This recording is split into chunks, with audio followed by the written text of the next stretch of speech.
Joining us now is OjyOkpe, looking very elegant. Oh, really? Well, thank you. The story is trending around the world. Hello, Jinx. Well, how are you this morning? I asked you a question about this. What is it? Very elegant, special. Well, I don't know what you're talking about. Ayo, can you help me out? Because I feel like I always dress elegant. Always with what today is extra. Today is special. Look at Dr. Bati's outfits to pick your color. I always do. I saw that. Just so that we. So where are both of you going to at the end of the show? That's what you should ask. How are you, Ayo? We missed you yesterday. Oh, yeah. Good to be back today. Thanks for checking on me. Thank you. Well, how are you, Rufai? Elegante. Well, all right. Well, good morning to you viewers. Let's begin what's trending by taking reactions to the face-off between the former governor of Kogi State, Yahaya Bello, and the Economic and Financial Crimes Commission. Well, on Wednesday, Yahaya Bello's media aide said the former governor honored the invitation of the anti-graft agency over alleged money laundering, breach of trust, and misappropriation of 80.2 billion naira. Yahaya Bello was said to have visited the headquarters of the Economic and Financial Crimes Commission in Abuja, accompanied by Usman Ododo, the governor of Kogi State, but was asked to leave without being interrogated. The EFCC, however, in a statement denied that the former governor was in the agency's custody, adding that Bello remains wanted. Let's read EFCC's tweet. Well, they wrote, Yahaya Bello not in EFCC custody. Media reports today that a former governor of Kogi State, Mr. Yahaya Bello, is in the holding facility of the Economic and Financial Crimes Commission. EFCC is incorrect. The commission wishes to state that Bello is not in its custody. Bello, already declared wanted by the commission for alleged 80.2 billion naira money laundering charges, remains wanted with a subsisting warrant for his arrest. That's from Dele Oyewale, who I called and I sent messages to yesterday to, try to clarify this whole allegations and accusation, because it clearly is quite confusing. Well, subsequently, Yahaha Bello's media team raised alarm that people suspected to be operatives of the Economic and Financial Crimes Commission surrounded the Kogi Government Lodge in Asokoro last night in an attempt to forcefully arrest the former governor, and were shooting sporadically. They called on Nigerians to hold the EFCC accountable if anything were to happen to him. Let me read a part of his statement. They wrote, tonight's attack was needless as the former governor made himself available to the EFCC in their office for interrogation. The EFCC had no question to ask Alhaji Yahaya Bello in the morning, but suddenly they are out to arrest him. This action is condemnable. They have displayed the very reason many Nigerians believe they are fighting political battles instead of the mandate to fight corruption. This action reflects much more than the fight against corruption. I mean, if the director can actually pull up that video, because we do have a video showing Yahaya Bello with the governor of Kogi State at the facility yesterday. So I don't understand what really went on here. Yeah, that's the video. And we have these reports saying that the EFCC raided the Kogi Government Lodge in Asokoro yesterday. Why was it that they were not able to apprehend him right there? He is clearly in front of the EFCC building. Why were they not able to apprehend him? I know, and did you be that? Okay, can I take one reaction? Can I take one reaction before? And this is from Frank Shaibu, who wrote, Yahaya Bello's juju man must be laughing his way to the bank right about now. How delightful it must feel to convince the fugitive governor that his powerful OjyOkpe would make him completely invisible, not just to human eyes, but even to the telescopic and microscopic scrutiny of the EFCC. Imagine the scene. The juju man, with a mischievous grin, whispers, "It's easy, my friend. Just wear a pristine white kaftan, tuck the OjyOkpe into your cap, and scroll confidently with the sitting governor. Take a few photos for good measure, then walk out untouched and unseen. Nothing do you." But there's more. Yes, continues the juju man. The eagle will swoop down on the governor's residence later that night, searching for you after reading of your visit in the media. But tell me, how can those who couldn't find you in broad daylight hope to discover you in the cover of darkness? Now drink the black fura and kuli I gave you. It will seal the charm. A cloak of shadows, a sip of secrets. What a game. What a time to be alive in Nigeria. Hashtag fugitive governor. Please, a round of applause for Frank Shaibu. That's That was completely excellent. But I mean, Yahaya Bello, Dr. Abati, I'd love to start with you. I don't think it's funny. Yes. I think it's a very serious situation. It's not a funny matter at all. What are the issues in this particular case? The Kogi State, former Kogi State governor, Governor Yahaya Bello, having lost his immunity, the EFCC made, an attempt to apprehend them. And there are cases in court. And we've had a back and forth with allegations that Governor Yahaya Bello, who has been asked to come and defend himself, over the alleged misappropriation of 80.2 billion naira, or money laundering, as they called it in the charge sheet. Now, he didn't show up in court. He didn't go to the EFCC. And then the EFCC went as far as declaring him wanted. And in fact, even placed a red alert on him with Interpol, namely that Interpol was asked that anywhere they cited him, they should apprehend him because he has a case to answer. Now, the same Governor Yahaya Bello went to the EFCC office after that hide and seek, attired in Ashwebi with the incumbent governor of Kogi State. Somebody said he was at the car park. But at least he entered the place, got to the car park, and then we were told... The EFCC building right there. Yes, right within the premises, right. Even if this video is showing that he was at the car park. And then he was advised to go back. A man that had been declared wanted. Have you seen that? So from the point of view of law, morals, and ethics, it appears very strange to, right-thinking members of society. Is the EFCC saying they no longer have a case against him? Somebody you have declared wanted brings himself, and then you say, no, we don't need him, he's not in our custody.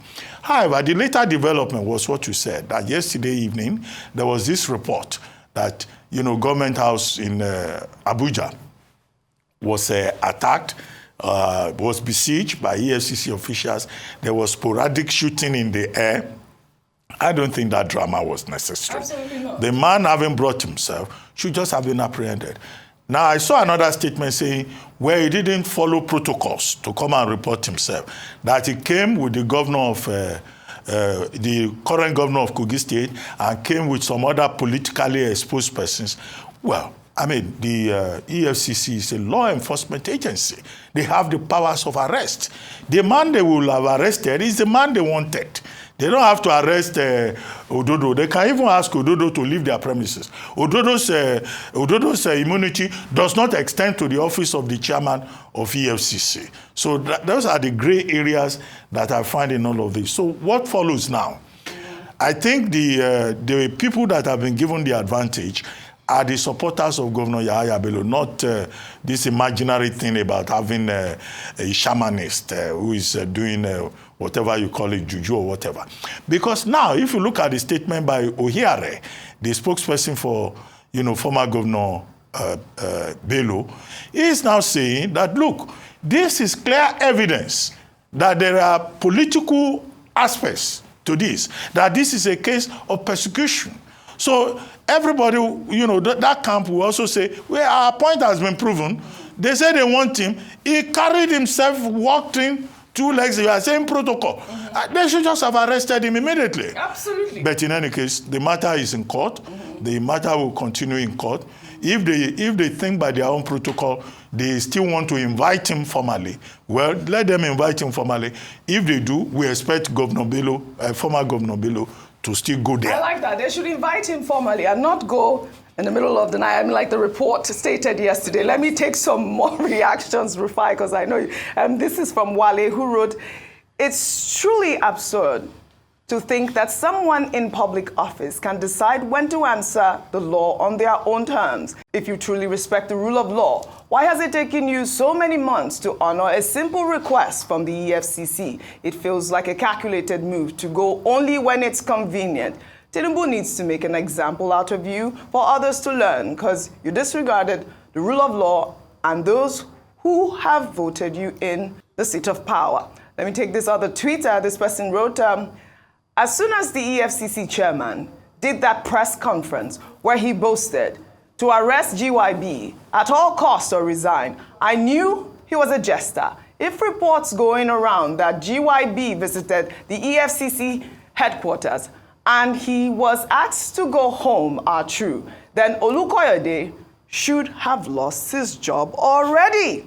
On point. Me, I laugh. This is the funniest No, thing. it's absolute comedy, really. This is the funniest thing I've heard in my life. You know I'm going to laugh? Yeah. Because as Fela says, if man nothing cry, what you go do, you go laugh. Yeah. So I have to laugh at the failure, at the joke the Nigerian state has become. And Shuaibu was right, Otumokbo. Because that's what it sounds absurd what he said, right? But that's how stupid they're making us feel in this country. So he went there, he showed off in front. And how many of us get invited by EFCC and we go with the governor as escorts? And we just go and we take photo ops in front of the place. I'm here already, and the next day they say, go, and they go. And they come back in the night. So this was all the time Yahaya Bello ought to have come that he came, right? Yeah. Do you know how many times they've been driving? Even when he caught someone that he must appear, did he appear? And so now, some people are now thinking they want to deceive all of us by all of this. That he has appeared. Why didn't they arrest him? He has appeared. Really? And the EFCC too that saw him couldn't pick him up. In the night, they now went back. They shot sporadically, dodging fire. That's what the report says. And both Yahaya Bello and EFCC are acting film. Yeah. And they expect us, Nigerians, to believe this is their film. In this same country, that protesters are currently being tried for treason. The authorities didn't waste time to arrest the protesters because they don't have anybody to defend them, because they are not high up there politically, because they can go and die because they are just normal citizens, and they expect us to believe this is their game. See, two of you, both EFCC and Yahaya Bello, and Fonda, you people executed this script very well. Nigeria should be on Netflix. Well, all right. I mean, you've taken this story at length. It took him too long to get here. I mean, he should have been out here way before now. We've talked about this at length. Yeah. I guess we'll move on to the next story. We'll take another story now.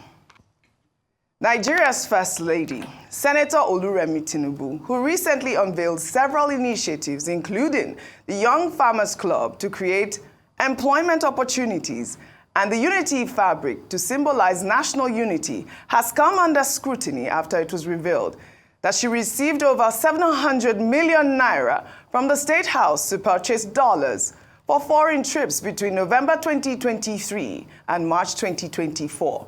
According to details posted on GovSpend website, the State House spent 77 million naira in November 2023 to purchase foreign currency for the First Lady's trip to the United States, while 149 million naira was spent for her trip to France in March. The State House spent 473 million naira on foreign exchange for the First Lady's trip to Mozambique, Addis Ababa, and London, while many Nigerians have reacted to the exorbitant amounts spent on the office of the First Lady, despite not being recognized by the Nigerian Constitution. An old video where the First Lady told Nigerians that her family was blessed and did not need Nigeria's wealth has resurfaced online. Let's take a look.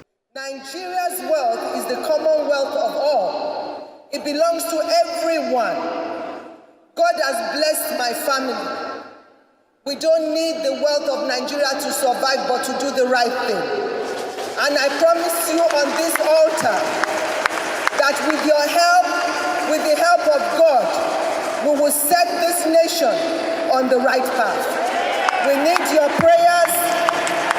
We need your prayers. I can tell you, I for one am a silent worker.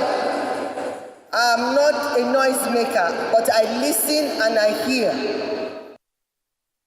All right, Ayo, this video has resurfaced. I actually, respect the First Lady for what she said there in the video. Yeah. She said that she listens and, and the fact that she says that their family, they are actually quite wealthy. Yeah. So I wanted to put this out there because the news has been trending that, the First Lady is spending Nigeria's money, but she is actually not the one responsible for that, because it does say that it's from govspend.com and it is the State House buying all of that. And we've seen that the First Lady has done very well for Nigerians. Only recently, she donated 500 million naira, I believe that was yesterday, to the victims, the flood victims in Maiduguri. I think she was represented by the wife of the Vice President.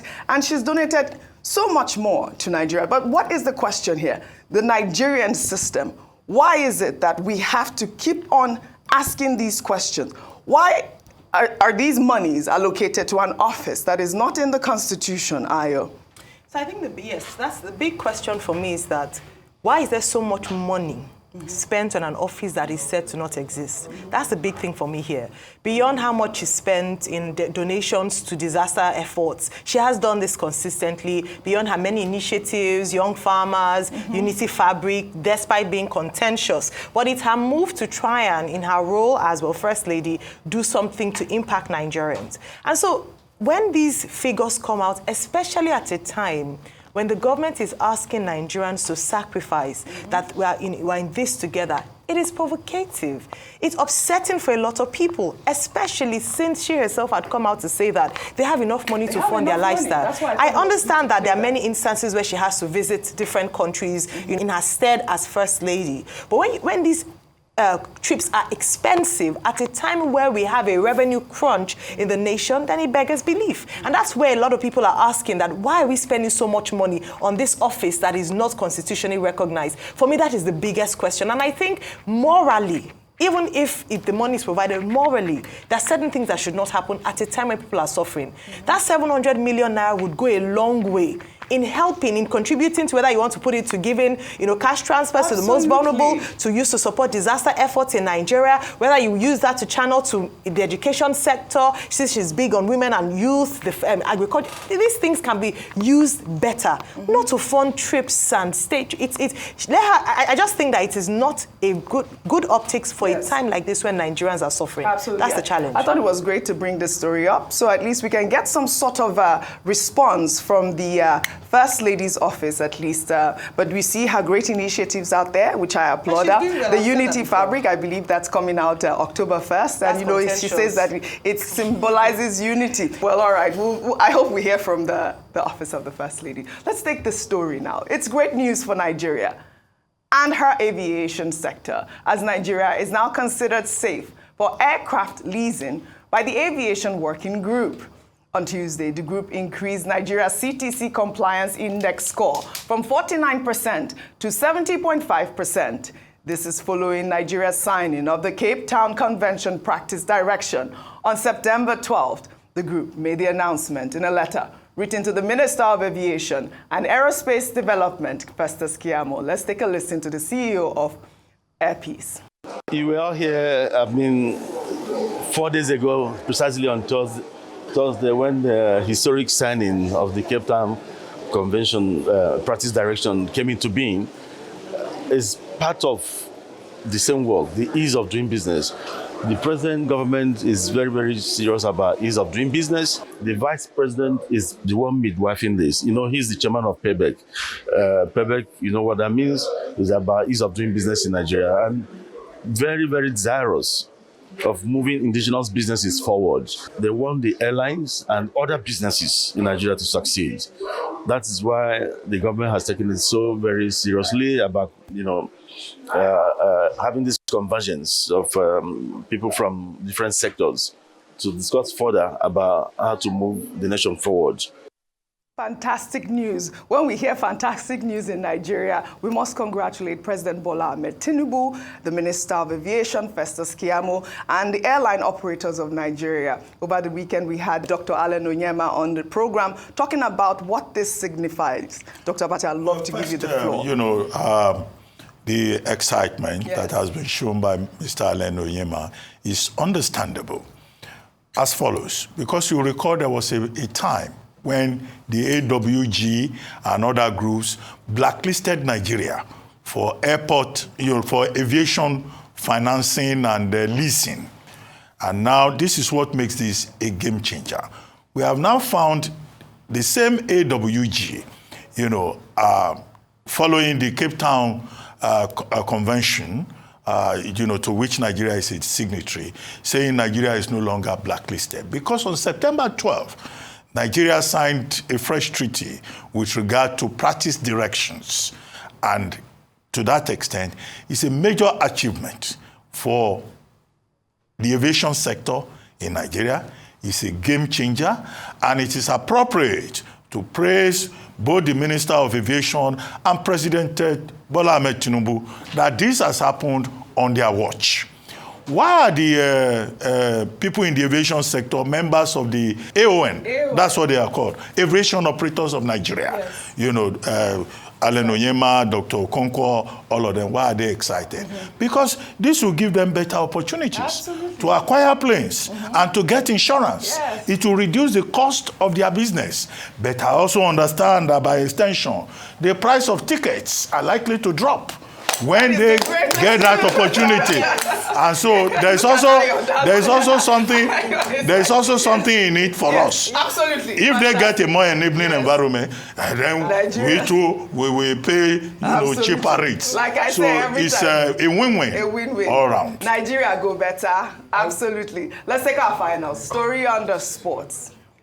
25-year-old Victor Olatunji delivered a stellar performance on Wednesday night when he led his team, Sparta Prague, to victory. Olatunji was the star of the night as Sparta Prague defeated RB Salzburg 3-0 in the UEFA Champions League group stage encounter to celebrate the victory. The striker revealed the inscription, "I am chosen, who are you?" which he wore underneath his shirt. Olatunji now joins comedic trend from the testimonies of members of the Lord's Chosen Revival Ministry. Well, the church has now released a new song in response to criticism from the viral trend. Let's take a listen.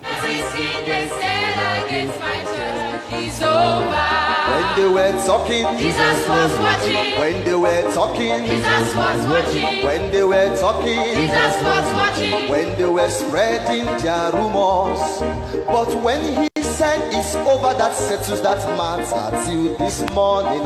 As you can see, chosen is moving. Revival must continue. We are taking over the whole world, forward ever, backwards never. Because everything they said against our church, it is over now. Nobody remembers them. Nobody talks about. Yes, oh, it is over now. Nobody remembers them. Rufai, the persecution over. The rumors are over. Yes. I mean, look at Victor. He's wearing that he is chosen. Yes. Chosen. Rufai. Yeah, we are chosen of the Lord. Yes. And that's the church. Please, yes. I'm not part of this cruise. Yeah, oh, you're not part of the cruise. I run away from this type of cruise. I mean, I really appreciate Pastor Lazarus. All right, we only have about 30 seconds, but you wanted to say something about the aviation. 30 seconds. Kudos to Mr. Kiamo. Giving him this commendation does not mean tomorrow, if we don't align our thoughts, we'll not fight. Fantastic. But today, kudos to him. He's rejigging the aviation sector, and we are seeing workings, we are seeing results. These are not hearsay. Kudos to you, my brother. Nigeria go better. Well, all right. Now that's all I have for you guys on What's Trending today. I'll see you all tomorrow.